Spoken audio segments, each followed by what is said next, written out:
love to introduce Aizzah Fatima. She has an excerpt of Google, It's Complicated, which is directed and edited by Mehr Kaur, with dramaturgy by Salma Zohdi. Google, It's Complicated started off as a play, but is turning into something that might live digitally. It's a comedy show following Aizzah's real-life journey working at the tech giant Google and her struggles with what it means to be an empowered woman within the landscape of corporate feminism.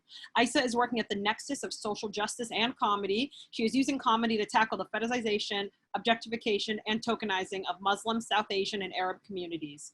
We welcome Aizzah and her piece. Son of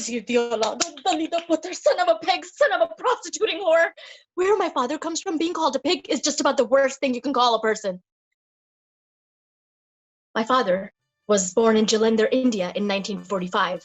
We think on August 14, 1947, India split into two countries, and the United States shunned one half for having ties to the Soviet Union. Over the next several decades, the US invested billions in the economy of the favored half for jobs, for education, for infrastructure. The country the United States favored was Pakistan. The other was India. Despite it being the favored half, on October 21st, 2007, US magazine Newsweek released a cover calling Pakistan the most dangerous country in the world.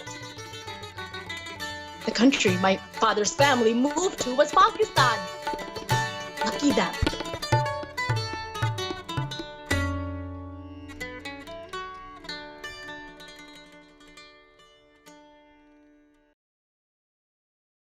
This is a story about my journey at Google. But my story doesn't start with that. My story starts with Manzoor Chaudhry, a man I've never met. My father describes Manzoor Chaudhry as Khanzir di aulad, a dalida putter, son of a pig, that son of a prostituting whore. My father was kicked out of the 9th grade after failing 3 times. He was promptly put to work making money for his family in a flour factory. One day I am sitting there, covered in flour from head to toe, and I hear all this racket outside.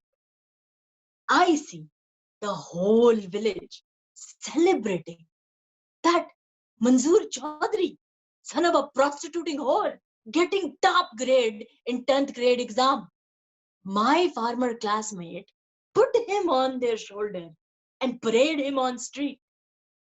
So great is his hatred for his 9th grade rival Manzoor Chaudhry that I run to school and beg the principal to let me come back. The principal say no, but he say I can take both 9th and 10th grade exam the next year and study privately. And the following year, I take both exam. I do top in both exam. My farmer classmate put me on their shoulder and parade me on street. Take that, Manzoor Chaudhry, son of a prostituting whore, Dalida Putar. His parents still didn't see any value in him getting an education. He fought with his family just to finish high school and fought with them again to go to college. He was able to pull himself out of poverty and then pull his family out of poverty because of his education. And eventually, he's able to leave Pakistan, the most dangerous country in the world, according to Newsweek magazine in 2007.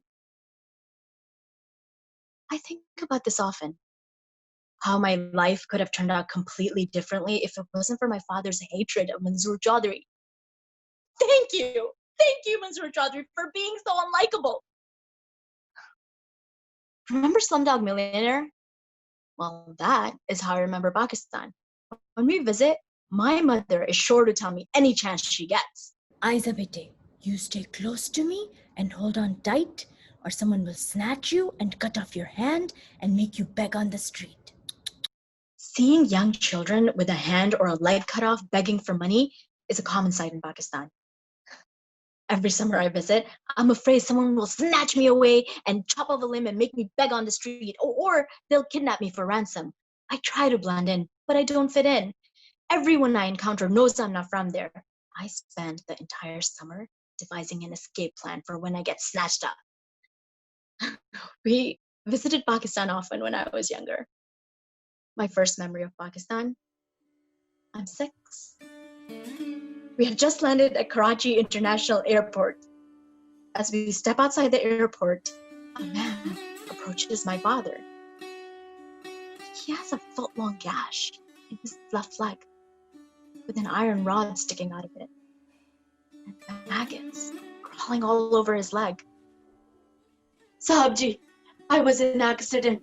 I need 1,200 rupees to take this rod out. My father, without skipping a beat, reaches for his wallet and hands the man many 100-rupee bills. My little brother, who's 4 at the time, is in tears. Papa, why did God make that man this way? God made some people poor and some people rich, so that the rich people can help the poor people. There are 3 things I have learned from my father. 1, that rich people should help poor people. I want to help others because I'm privileged and able to do so. 2, that hard work always pays off. I skipped the 1st grade. I completed college in 3 years while double majoring in microbiology and medical technology. I completed a 2-year graduate degree in computer information systems in 3 semesters with a 3.9 GPA while working full-time in IT at Brooks Brothers. I'm smart. The 3rd thing I've learned from my father is how to curse like a Pakistani man.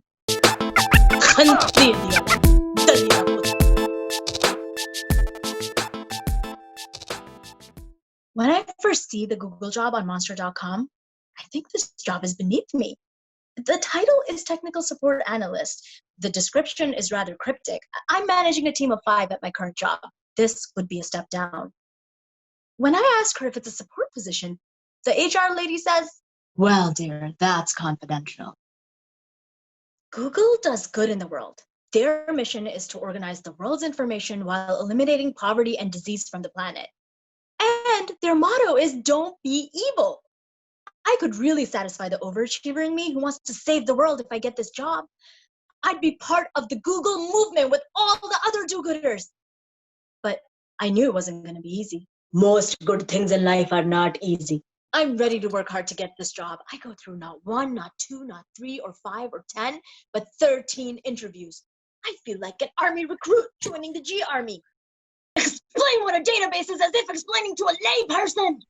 A database is an organized collection of data. In a relational database, data is collected into tables. A table represents a class of objects. Have you ever worked on a CRM tool? I implemented Salesforce.com at my current company. Oh, really? Well, we're looking for someone with that kind of experience. With Salesforce.com experience?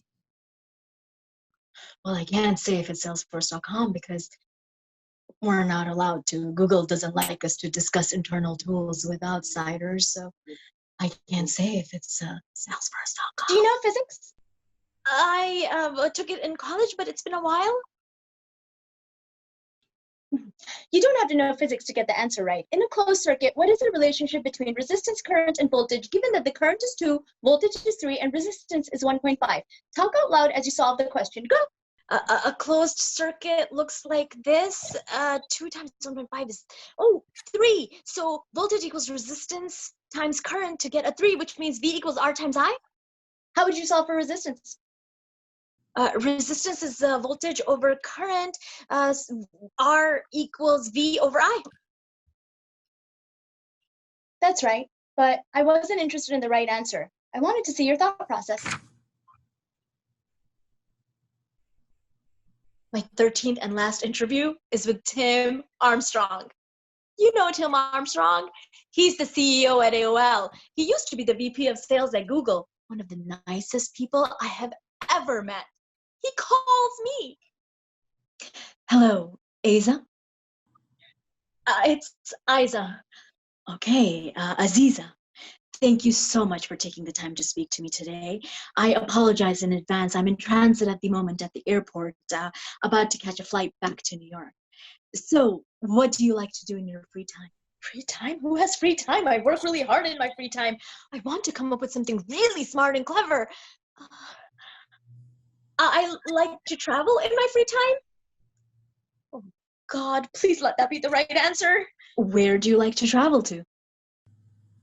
I went to South Africa last year, and I'm going to Greece and Turkey this year. Oh, God, is that the right answer? Well, that sounds like a good time. Do you have any questions for me? Well, what do you like to do in your free time?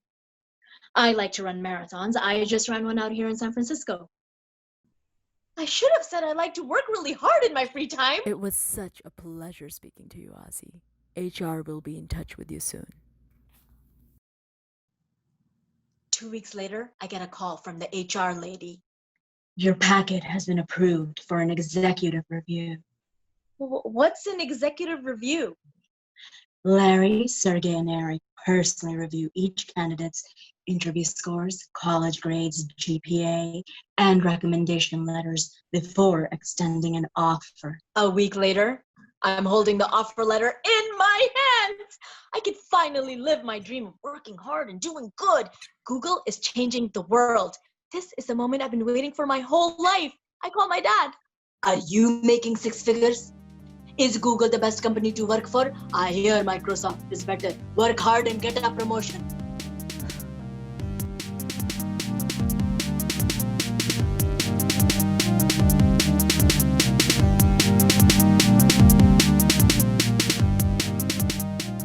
Welcome to Google. We are so glad you could join us. We get thousands of resumes a day. You were selected because you are the best. Google doesn't just hire anybody. We only hire the best. Welcome. Everywhere I go, I'm greeted with the same enthusiasm. In the lunchroom, at meetings, in the bathroom. Yes, the bathroom. The bathroom is set up like Willy Wonka's chocolate factory, but with toiletries. There's hairspray, deodorant, blow dryers, toothpaste, toothbrushes, anything our little hearts could ever desire. A lifetime of overachieving has led to all the free tampons I could ever want. I feel like I could really fit in here with all the other overachievers.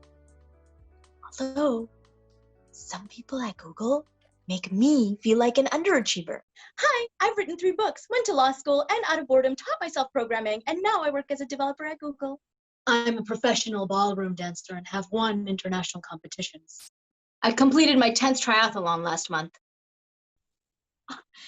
If I didn't know any better, I think it was a requirement to have competed in a triathlon or at least a marathon to get hired at Google. Every other person at Google had done so. I read my Google handbook cover to cover. And I'm shocked to not find any such requirement. It was unlike any place I had ever worked. The walls are painted red, yellow, green, and blue, Google colors. There are entire walls stacked with bins of candy from floor to ceiling. We get free breakfast, lunch, and dinner, cooked by our own chefs. We get a fresh juice bar, a vegetable bar, a coffee bar, frozen yogurt, and our own brand of ice cream that gets shipped from San Francisco called It's It. We even have our own brand of Kool-Aid called Goog-Aid. Oh, I feel so much better after drinking it. A daily dose is recommended in the Google handbook, and we all comply. Google even has its own language. Employees who work at Google are called Googlers. New employees are called Nooglers. It was so googly of you to hold the door open for me. It was so ungoogly of that Noogler to cut the ice cream line while all of us Googlers are waiting. Google is like a giant playpen for adults with toys like Guitar Hero, Dance Dance Revolution, Ping Pong, Foosball, and Legos. We even have a ball pit for adults to roll around in. At the end of the first week, my manager tells me, Aizzah, you've been very googly so far. We're rewarding you with 2 free 60-minute massages for all your hard work. Eventually, we even get our own post office and a concierge to run our errands. It's a good gig being a Googler. In the next year, I'm given more and more responsibility at work. I fly out to Paris, then Dublin, then London, because we're growing, and I need to train new Googlers on the products we support. I'm a product expert in Google Ads quality for search. There are maybe 3 of us in the entire company who understand ads quality as well as I do and can talk to customers about it. The whole world wants to know what ads quality is all about. That thing that makes the ads appear on Google. I love ads quality. I can talk about ads quality for hours. And I do with many of Google's biggest agencies and customers. When sales gets into trouble, they promise, we can fly out an ads quality engineer to talk to you. And I was that ads quality engineer. I stay in the nicest hotels, can eat out every day, and rent a car. I love working for Google. I'm making the world a better place. One day, Jeff, who sits next to me, informs me I'm leaving Google.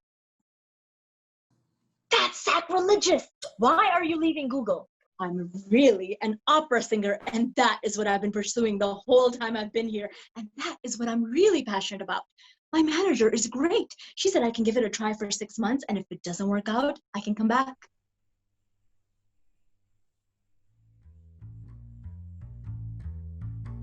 I would never leave Google.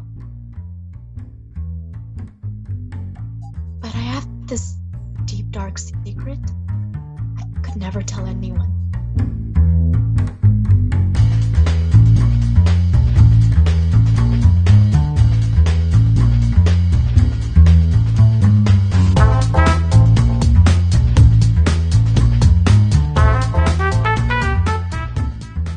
Welcome back. We are joined by our lovely artist, creator, and performer, Aizzah, the director, Mehr, and the dramaturg, Salma. So again, you know the drill. Just to get us started off, statements of meaning. What was evocative, interesting, exciting? Please let us know in the comments. And as those are coming in, how you guys feeling? We here, we doing a thing. I'm sure Meher's exhausted. She was editing this until today, right? Yeah, very impressive. Yeah, Very, yes. Mehr, great job. I have to say. Actually, we did have some things come in while we were, I'm sure everyone saw it, but just to uplift those. Her father is wild, love the language, love the accent, love the cursing, so competitive, this guy. Love the mother, love the HR lady, so sensual. I love these characters. Wow, this split screen is brilliant. So, feeling it, feeling the work y'all did. Congratulations. Thank you. We had a really interesting process. Aizzah functioned as every production crew member. I know. Amazing character work. She did. She was doing sets, costumes, lighting. She was gaffer. Gaffer, yes. Gaffer, seriously, it's ridiculous. But it was fun. It was a lot of, well, I had a lot of support. I had great support working with you guys, both of Salma and Mehr and everybody at EVP. Yeah, so it was just fun to just dive in and have the courage to do it because, you know, as you know, we kind of reimagined some things like 2 weeks ago. So, like the whole thing, basically. We imagined the whole thing 2 weeks ago. So that was fun. So what is that like to see it now in this form? I mean, I think it's really exciting. I would love to hear from other people too. But yeah, I think it's been really fun and challenging and just, yeah. And I'm like, oh, you can have this whole other form and it's still kind of theatrical, but it's for the digital world. So it's kind of exciting. Yeah. I also think that, you know, thinking about this piece as something that is a work in progress and in process, to me, it felt like because originally this piece was meant to be performed by Aizzah on stage, playing all of the characters in real time, but through the process of filming it over Zoom and like pulling apart all the characters, that like it was a cool development opportunity to learn about each of those characters and like just be with each of them separately for a moment and like learn about who they are and what makes them tick, and then put them all together. So that maybe when Aizzah performs this piece, you know, on stage live, that maybe she'll know a little bit more about each person.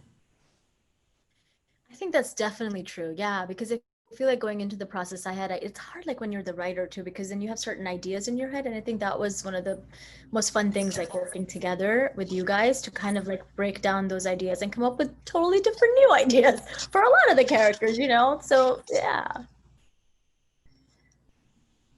Amazing. That's so great. Well, someone mentioned the Kool-Aid, such a hilarious moment. Also, more statements of meaning coming in. The character work, fantastic. Love all the different characters. Again, you know, what a feat. And it's clearly showing how much the characters are impacting people and truly how much work you all did into that. So that's amazing at this stage. Just to go back to the Kool-Aid thing for a second. It was so for both Selma and I to just like listen to Aizzah's stories. Like it was like rehearsing a play, but also just like story time from her life. And like how often do you really get the time to do that, you know, with your creative partners? So that was awesome. Yeah, what's that like working as a dramaturg, you know, with lived experience, but also the larger context of a critical lens? I think for me, the interesting part is that we all come from different backgrounds and different professional experiences. That, to respond to what Mehr just said, us listening to Aizzah's stories and responding in turn with our own experiences, and then seeing how that can be embodied in that storytelling, whether like physically or emotionally, or even like in the language itself. There's a lot of tweaking in the language because we were working with each and specific character and we were sharing all those experiences together.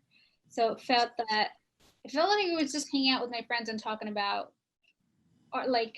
our retrospective lens into certain professional experiences we've had and how we can translate that to be a well-rounded story.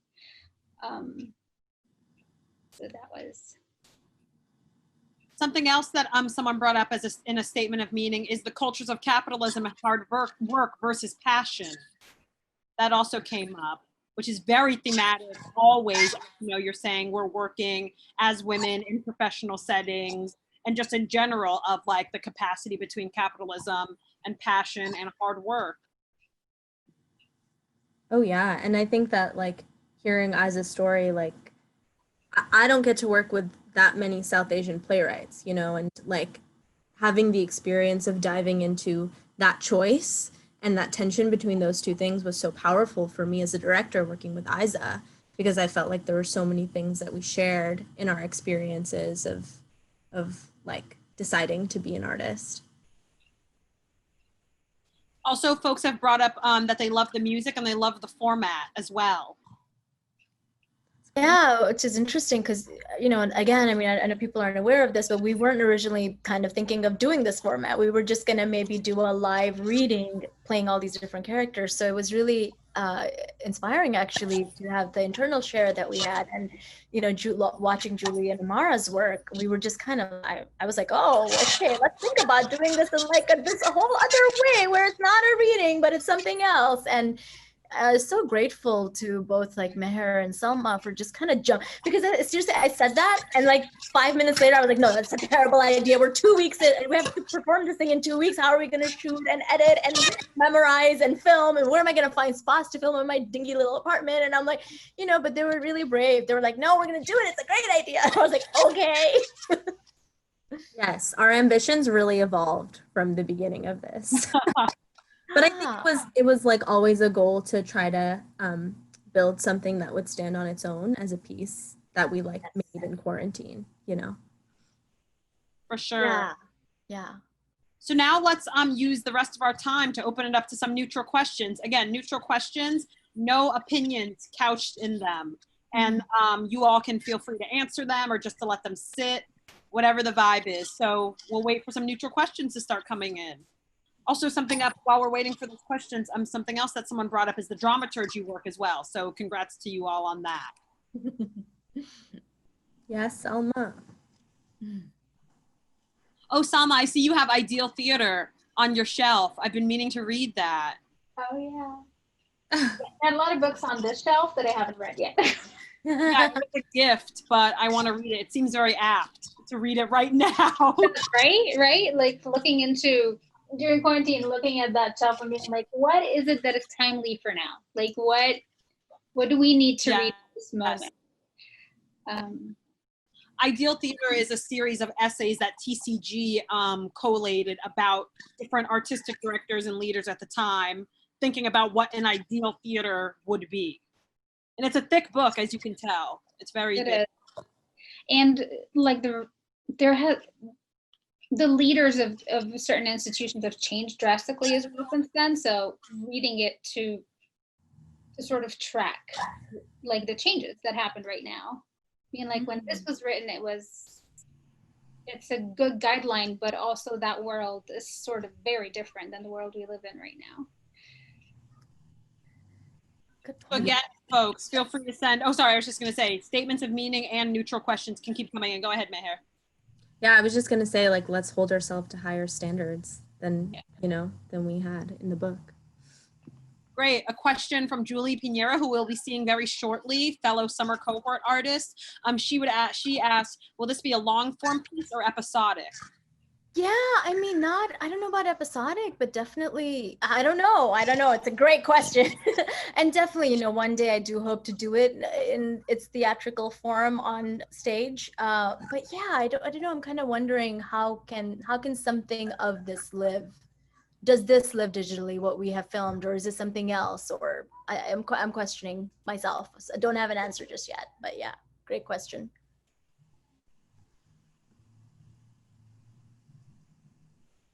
I think it's cool to see something that was written for, you know, a specific format and platform, like how it changes and evolves when you put it on screen, or like totally change it up in terms of how it's reaching its audience. And that was a really cool experience because we're all theater makers, you know, so doing this like on Zoom and figuring out how do we tell this story that feels different when it's live in the room? How do we tell that same story on screens where we're just like staring at a camera? With all collaborators also doing it through a screen. So it's not like we are in a movie set figuring this out physically together to project on a screen to audiences in the same room, but we're all creating this. Especially again, Aizzah, like the work that she did, and it was. I know, because you guys saw him, like the black, you know, the father's like filmed against this black wall, and that was like literally a black sheet I happened to, but then it kept falling, and I have like I took out paint off my wall because I had this sturdy tape I was trying to like tape it up with. Yeah, it was a little bit crazy town, but it was fun in the end because it's so interesting to see how it just, when we first put it up, we were like, oh, it kind of looks like we're in a black box, you know, but just when you see the father's character against that black.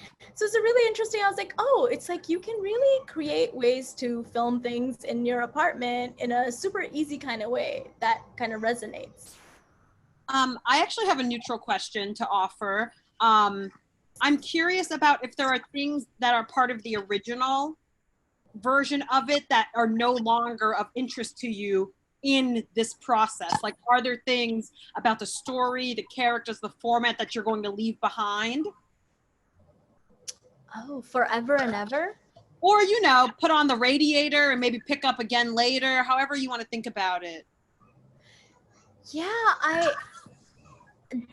oh God, that's a rough question. Does somebody else have ideas about that?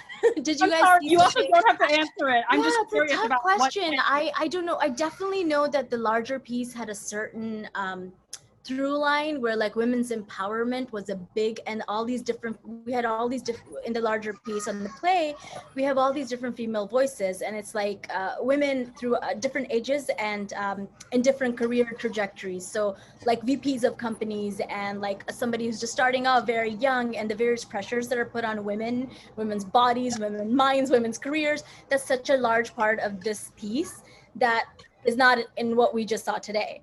So I don't know. Do I want to leave that behind if this lives digitally someday? Maybe. But do I still want that to be part of the larger piece? Definitely. Yeah. Yeah, I think what we tackled with this, like when we shortened it to like the page version, and then we did this, we were really like trying to hone in on Aizzah as the character's story and perspective and journey, whereas the play as it lives as a whole is very much about the journey of a community, you know, and like what choices do we make for the greater good, and what choices can we make to, you know, be able to give back and contribute. So I think that, you know, if you're still interested in that, I think that's like still such a wonderful thing to pursue. And now you have this really like specific, strong core in your work, I think, that like comes from the character of Aizzah and what she sets out to accomplish and why she does it. I love that. One final question. question about the whiteness of the interview segment and the microaggressions during that sequence. Wondering in general about how that is presented. Are the interviewers white? So they're all white, except there's one Asian character, but obviously you can't tell because I'm playing all of them. Yeah, there's but largely every so it was 13 interviews. I know that's mentioned, but we don't see all 13 of the interviews, and they were all white except the one. And and so yeah. You know, it's interesting, like I've gone through that my whole life, like just a name thing, right? And we call it microaggression now, but we didn't back then, my whole life when I went through it. So I was just like, oh, wait, people can't say my name. You know, it's just, yeah, it's interesting. And now we have a whole word to describe it. Yeah, thank you for that. And just to end on one more statement of meaning, and then we're going to take a little break. We were totally taken in. I felt the characters in great relief. So again, kudos to all of you for your incredible work. Thank you so much for this share. And where can people keep following you all and find out more? I'm just on Twitter and Instagram, Aizzah Fatima. Just follow me if you like, or to keep up. Yeah, please. And you guys. Mehr Kaur on Instagram. Check me out. Salma Zohdi on Instagram as well. Incredible. Thank you so much, everyone.